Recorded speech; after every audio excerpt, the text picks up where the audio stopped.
really from the top. I went through it earlier at the press conference we had early this morning, but I'll just run through everything that we know happened again, and then fill in some of the things we've learned since the press conference early this morning. So Deputy Michael Hartwick is a 19-year veteran of the Pinellas County Sheriff's Office, assigned to our North District Station as a patrol deputy. 51 years old, was assigned to work a traffic detail on I-275, and it's to provide site safety and security for the construction that's ongoing on I-275. He arrived out there last night at his assigned spot at about 10:40 or so last night, 10:40, 10:41 he arrived. We know from video of the dash camera in Deputy Hartwick's car that within about a minute or so after arriving, he got out of the car, walked in front, and walked over to the shoulder of the road. So he's southbound, just north of the Roosevelt Boulevard exit, and gets out of his car and is over on the shoulder of the road. He was blocking the two lanes. There's 4 lanes out there. He was blocking the 2 lanes that were closest to the shoulder of the road with his cruiser. There were 2 other deputies out there, one 1,500 feet in front of Deputy Hartwick, and another one 1,500 feet in front of him. Deputy Hartwick gets out of the car, and what we can see on the video is that one of the construction trucks passes southbound, and a short period of time after that, there was a front loader, and a big construction front loader. So these are these big, huge construction vehicles with big forklift type arms that are in front, and they're used to lift these probably 1,000-pound plus concrete barriers off of flatbed trucks to create the lanes out there as they move things around for construction. So this front loader is traveling northbound probably at about 20 miles an hour. We see the front loader pass by the front of Deputy Hartwick's car, and there was a white pickup truck that was behind it that was escorting it. What you see is you see the white pickup truck abruptly brake and stop. Now, he wasn't supposed to stop because he's supposed to be escorting the front loader, but he stopped because he saw as the front loader continued northbound, as the front loader had hit and struck and killed Deputy Hartwick. So the operator of the front loader kept going. He got on a phone call, called another construction worker, was crying on the phone, not making sense. He got a short distance to the north, pulled off on the front loader, and there was another construction worker there. He told that other construction worker that he had just killed the deputy and took off his hat and took off his vest, his traffic vest, handed it to him, told him to hide it and get rid of it, and he fled northbound on foot. So when we got out there last night and pieced all this together, and we began looking for the suspect in this, and this resulted in, and I would call it really a 9-hour manhunt that was here in Pinellas County, over in Tampa, and involved virtually every single one of our canines, 3 helicopters, and hundreds of law enforcement officers trying to find this guy. We received, as a result, and thank you all for it, thank the public for it, we received a lot of information from the press conference this morning. We received tips. We were following up on those. And even though our canine dogs had been out there and had been searching the area extensively and the helicopter had been up, is that we asked for help from the Pasco County Sheriff's Office because they have bloodhounds. Normal canine scent is only going to last probably about 45 minutes to an hour for tracking purposes. But with a bloodhound is that you give them a scent and then they seek out that scent. And because he had taken off his vest and his helmet, one of our canines had found those. The other guy had dumped them in the woods. So we were able to have those. The bloodhound came out, and the bloodhound was able to get that scent and then track to where this person was. So that's what happened. He was taken into custody. And so now we fill in some names and a little bit more about this. What I told you all this morning was the person that we were looking for, and I identified him as Victor Vasquez, and I just told you that he was I believe I told you he was about 35 years old and that he was from Puerto Rico. Well, as it turns out, that's all a bunch of nonsense, and that his real name is Juan Ariel, A-R-I-E-L, Molina, M-O-L-I-N-A, hyphen Salles, S-A-L-L-E-S. His date of birth is May 6, 1990.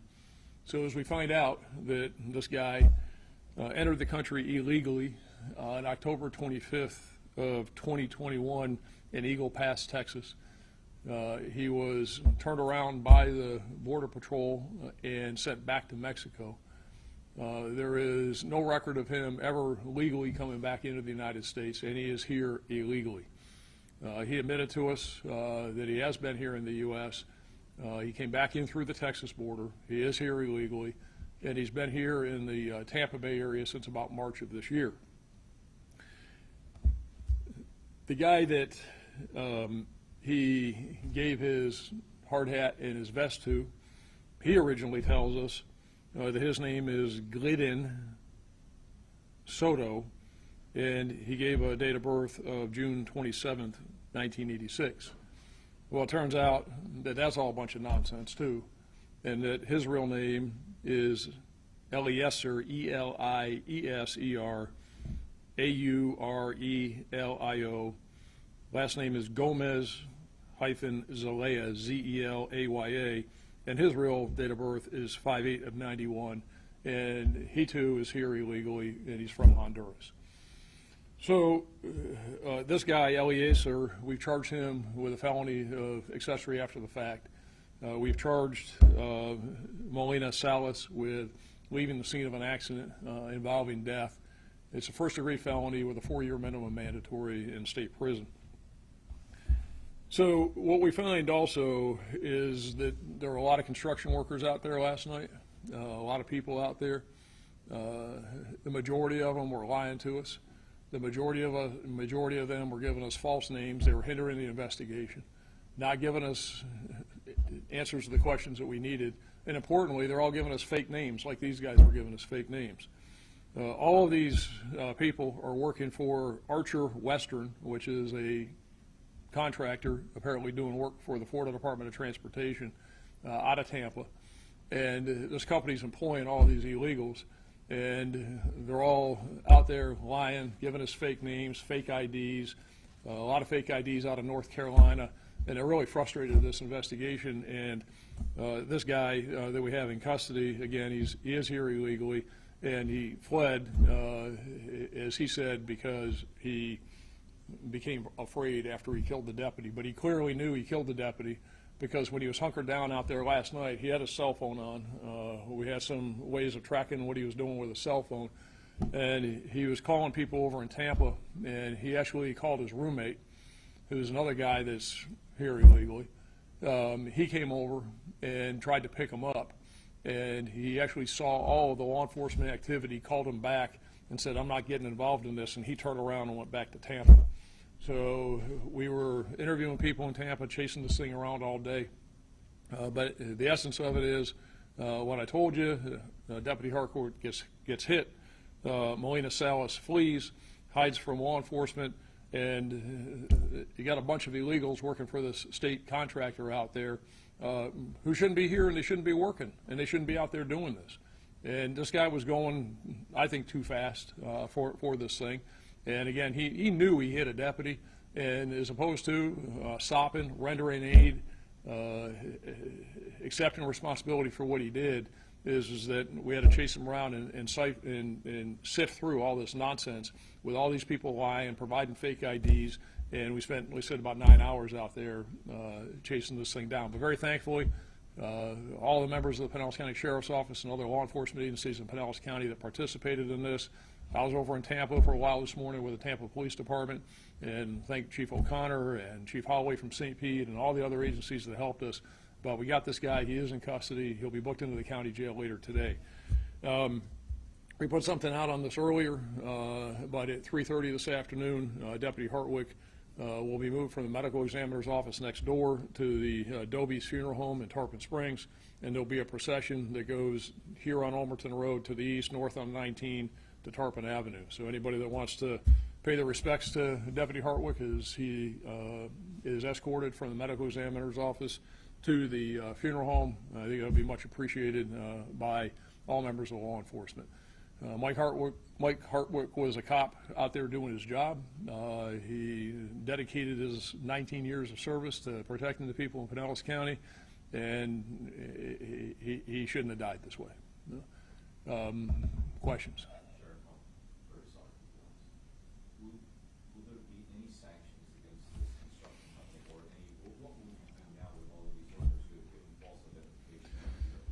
Well, local law enforcement has no jurisdiction to enforce immigration law. You could take 5 people and bring them in the back door right now, and they could sit here and tell all of us and tell me in front of all of you that they're here illegally, and there's nothing I can do about it. Local law enforcement has no authority to enforce immigration law, has no jurisdiction. I can't put them in jail. I can't do anything with them at all. The most I can do is what you can do is pick up the phone and call ICE and say you got a guy that's here illegally. And that's the most I can do about it. So as far as this company and hiring illegals, we'll certainly make ICE aware of it. And it's up to them to act and do something about it. I'm sure that the state is aware of this.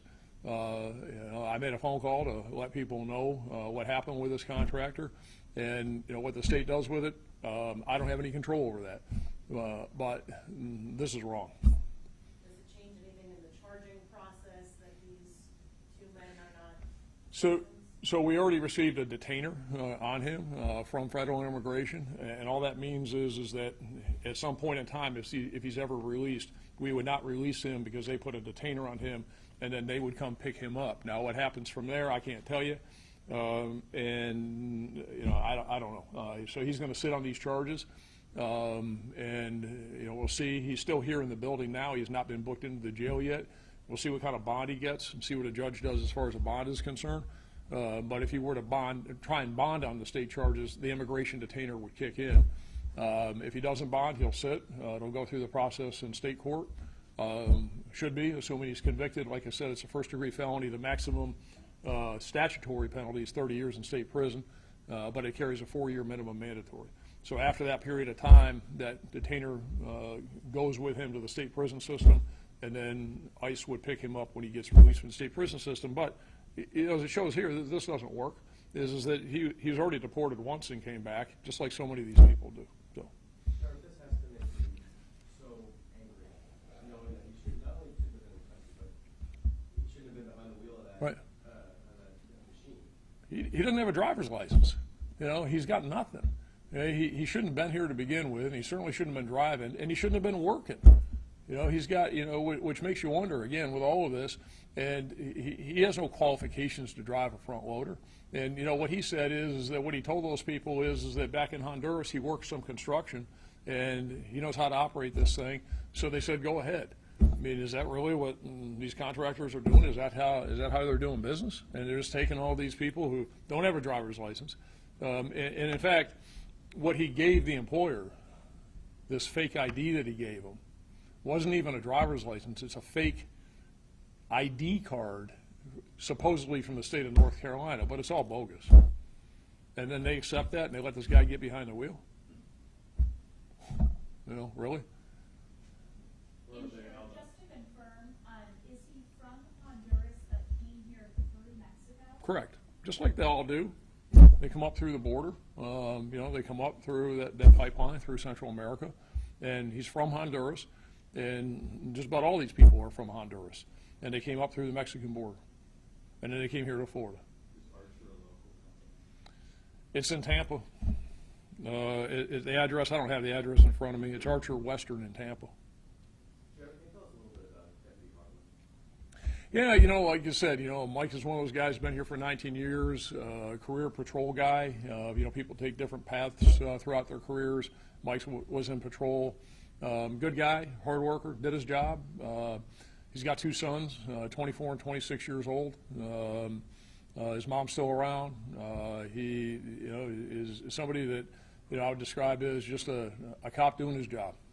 The guy came to work every day, did what we asked him to do, and he worked the night shift by choice. and pretty much for most of his career, I think he was on nights. I know him, I've talked to him many times, had meetings, conversations with him. It's just sad.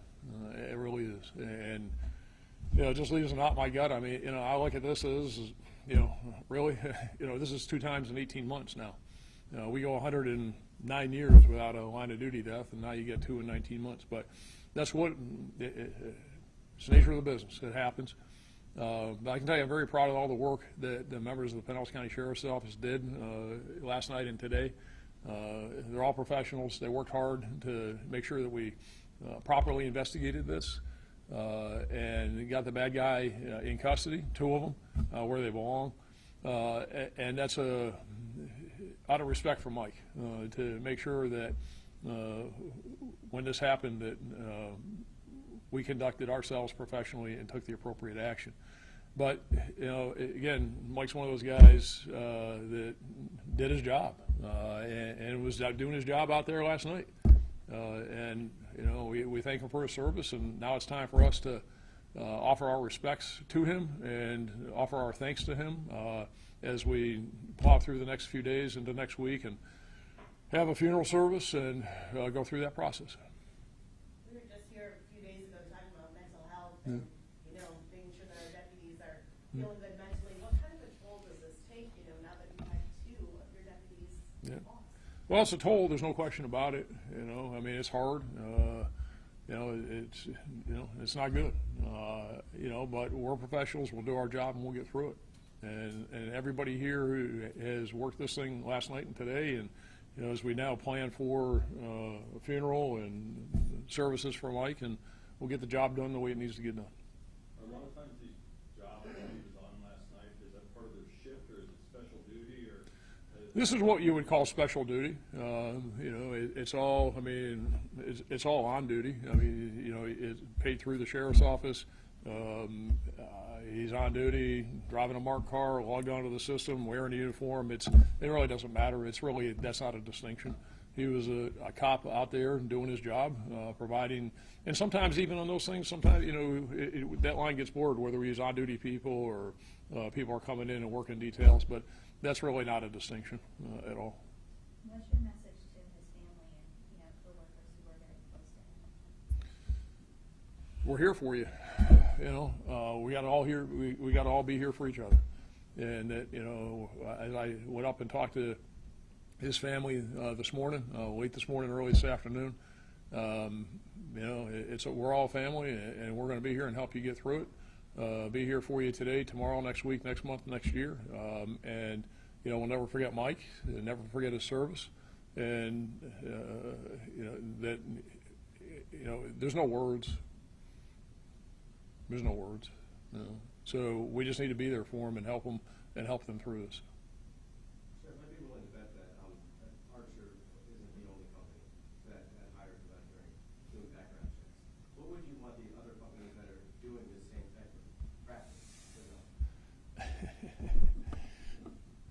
know? Look what happens when you do that. People say that this is victimless. It's not victimless. We got a dead deputy. The guy shouldn't be here. He shouldn't have been driving that thing. Shouldn't have fled. Shouldn't have done any of this. And companies that are out there doing that, why are they doing it? Of course, that's a rhetorical question, and I'll answer it. Is they're doing it because they're making money off it. So are they making money now off of, you got a dead deputy? Is it worth it, really? Sure, the other workers that were giving you a hard time, not giving you correct information, can they be charged with anything? Or will ICE go after them now, or what? Will ICE go after them? Yeah, right. Yeah, sure. I don't think they do that anymore. We could charge them with stuff, but it's misdemeanor obstructing. It's not worth it. Sheriff, what part of Tampa Bay is your production living? North Pinellas, Safety Harbor area. All right, thanks everybody.